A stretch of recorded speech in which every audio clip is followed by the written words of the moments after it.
तो बच्चों बहुत बहुत स्वागत है आप सभी का। आज हम देख रहे हैं यहाँ पे कक्षा 9वीं वार्षिक परीक्षा की दृष्टि से 2021-22 के लिए जो महत्वपूर्ण प्रश्न है हमको देखने को मिलेगा, क्योंकि आप इस प्रश्न पत्र में देख सकते हैं किस प्रकार के प्रश्नों का समावेश है। यहाँ पे आपको निर्देश दिए गए हैं, सभी प्रश्न करना अनिवार्य है और वैकल्पिक प्रश्न दिए गए हैं और साथ ही यहाँ पे आंतरिक विकल्प के रूप में प्रश्न और ग्राफ पेपर की आवश्यकता है तो उसका आप उपयोग कर सकते हैं। तो चलिए यहाँ पे पहला प्रश्न देखते हैं। यहाँ पे सही विकल्प चुनकर लिखने वाले प्रश्न है।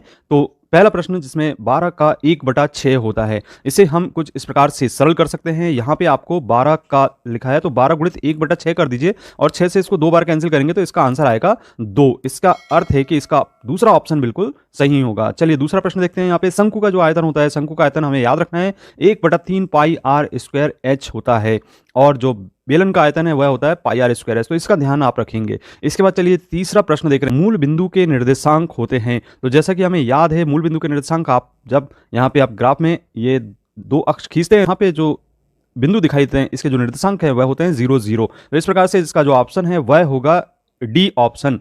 चलिए अगला प्रश्न है बहुपद 4x² धन 5x या 3 धन 2x धन 1 की घात होगी। तो आपको अधिकतम घात यहाँ पे देखना है। यहाँ पे अधिकतम घात 3 दिखाई दे रही। इसका अर्थ है कि इसका जो मान होगा वह सी ऑप्शन होगा। इसके बाद पांचवा है एक त्रिभुज की दो कोण 30 अंश व 60 अंश है तो तीसरा कोण होगा। तो चूंकि हम जानते हैं कि त्रिभुज के तीनों अंत कोणों का योगफल 180 अंश के बराबर होता है तो हम उस कोण को x अंश मान लेते हैं और 30 धन 60 करके और बराबर 180 कर देते हैं और इस प्रकार से 30 धन 60 बराबर 90 होगा और इसका पक्षांतर करेंगे तो 180 में से हम 90 घटाएंगे और घटाने पर हमें प्राप्त हो जाता है 90 अंश। तो इस प्रकार से आपको देखने को मिल रहा है यहाँ पे पहला ऑप्शन इसका बिल्कुल सही होगा।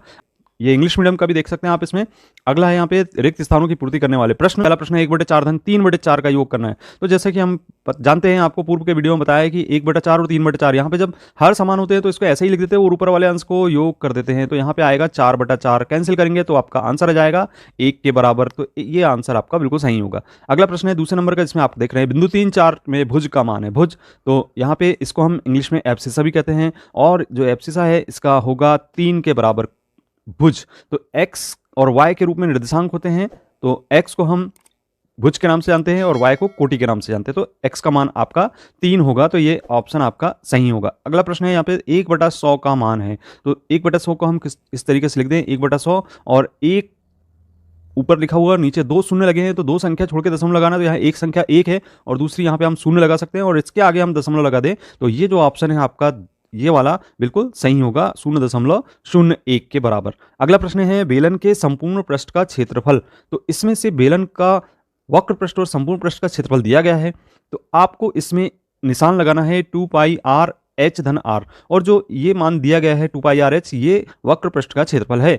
प्रायिकता का अधिकतम मान होता है। तो प्रायिकता का मान हम जैसा कि जानते हैं कि 0 और 1 के बीच में होता है। तो 0 और 1 के बीच में अधिकतम मान आपको 1 दिखाई दे रहा है और न्यूनतम कितना होता है 0 होता है। तो यहाँ पे अधिकतम मान आपको 1 लिखना है। इसके बाद यहाँ पे आप देख रहे हैं अंग्रेजी माध्यम में भी है। तीसरा प्रश्न जैसा कि सत्य एवं असत्य लिखकर हमें उत्तर देना है। तो यहाँ पे पहला प्रश्न है 3x धन 7 एक रैखिक बहुपद है। तो देखिए चर राशि जो x है इसकी अधिकतम घात 1 है। तो अधिकतम घात 1 है अर्थात वह कैसा पद होगा रैखिक बहुपद। इससे यह कैसा कथन होगा सत्य कथन होगा। अगला देख रहे हैं हम यहाँ पे 1/4 का दशमलव रूप है। तो हम 1 में 4 का भाग देते हैं। तो आपको 1 में 4 का भाग देते आना चाहिए। यहाँ पे हमने 4 का भाग दिए, दशमलव लगाया, 0 बढ़ गया, 4 एकम 4 4 दूनी 8। इसके बाद यहाँ पे 2 बचा, फिर दिए और 5 बार भाग दे दिए। तो इस तरीके से 4 पंचे 20 और ये बिल्कुल पूरा पूरा भाग चला जाता है, जिससे हम कह सकते हैं कि यह कथन भी सत्य ही है।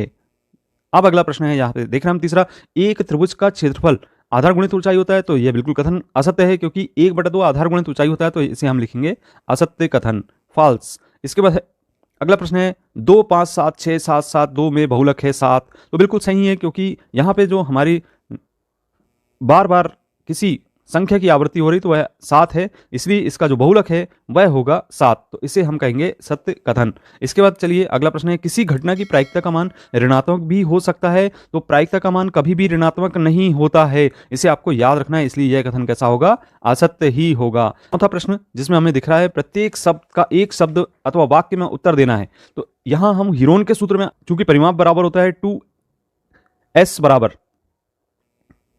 a प्लस बी प्लस सी, यदि हम यहां से 2 का पक्षांतर कर दें, इस 2 का पक्षांतर इसके बटे में कर दें तो बटा 2 हो जाएगा। तो ये अर्ध परिमाप का सूत्र बन जाएगा। तो s बराबर इधन विधन c बटा 2 होगा। आइए दूसरा देखते हैं 2 की घात 4 का मान कितना होता है। तो 2 की घात 4 को हम लिख सकते हैं 2 गुणित 2 गुणित 2 गुणित 2 अर्थात 2 दूनी 4, 4 दूनी 8, 8 दूनी 16, तो इसका मान होगा यहाँ पे 16 के बराबर।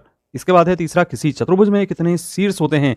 तो आप यहाँ पे एक चतुर्भुज बना लें और ये चतुर्भुज आपको यहाँ दिखाई दे रहा है, ये चतुर्भुज हो गया। अब इसमें देखिए कि शीर्ष कितने हैं, तो शीर्ष कैसे देखेंगे, ये पहला शीर्ष, दूसरा, तीसरा और ये चौथा, तो कितने शीर्ष हो गए, यहाँ पे 4 शीर्ष होंगे। इसके बाद प्रथम 5 प्राकृत संख्याओं का माध्य क्या होगा।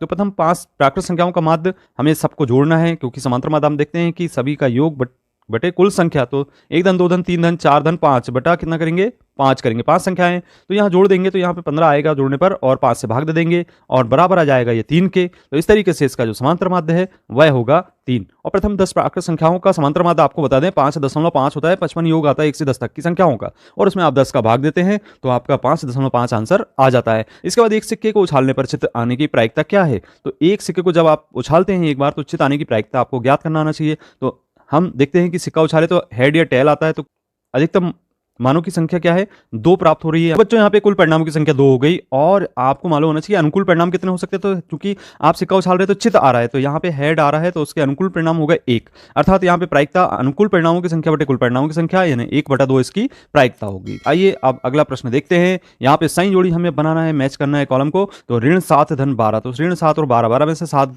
घटाते हैं तो यहाँ पे हमें प्राप्त होता है 5। इसके बाद इसमें दूसरी संख्या जोड़ी होगी 2/10, तो कैंसिल कर सकते हैं आप 2/10 को, यहाँ पे आप 2/10 लिखें तो 2 पंचा 10 होता है, तो 1/5 या 1 में 5 का भाग देते हैं तो यहाँ पे 0.2 के बराबर प्राप्त होता है। तो इस तरीके से इसका आंसर होगा 0.2। इसके बाद आप 2/3 और 1/3 को योग करेंगे तो 3/3 आएगा, और कैंसिल कर देंगे तो 1 आ जाएगा इसका ऑप्शन। इसके बाद आपको ऋण 4 में 5 का गुणा करना है, तो ऋण में ही आंसर आएगा, क्योंकि गुणा करते हैं तो ऋण 5 को 20 होता है। और इसके बाद 36 में 3 का भाग, यहीं से आप कैंसिल कर दें तो 3 12 में 36 होता है। इसका मतलब ये हुआ कि इसकी जो सही जोड़ी होगी वह होगी 12। इसके बाद आप देख सकते हैं कि किस प्रकार के और प्रश्न शामिल किए गए हैं। इन सभी के उत्तर आपको हम बताएंगे बारी बारी से, और आप बिल्कुल इन प्रश्नों का ज़्यादा से ज़्यादा अभ्यास करें, क्योंकि ये परीक्षा की दृष्टि से बहुत ही महत्वपूर्ण प्रश्न हैं, और इन प्रश्नों के पूरे आने की संभावना आपकी बनती है। और इसी प्रकार के कंटेंट आप देखने के लिए हमारे चैनल से जरूर जुड़ें, क्योंकि हम आपको समय समय पर इस प्रकार के कंटेंट उपलब्ध कराते रहेंगे। और आपने अभी तक चैनल को सब्सक्राइब नहीं किया तो सब्सक्राइब कीजिए। मिलते हैं अगली वीडियो में, धन्यवाद।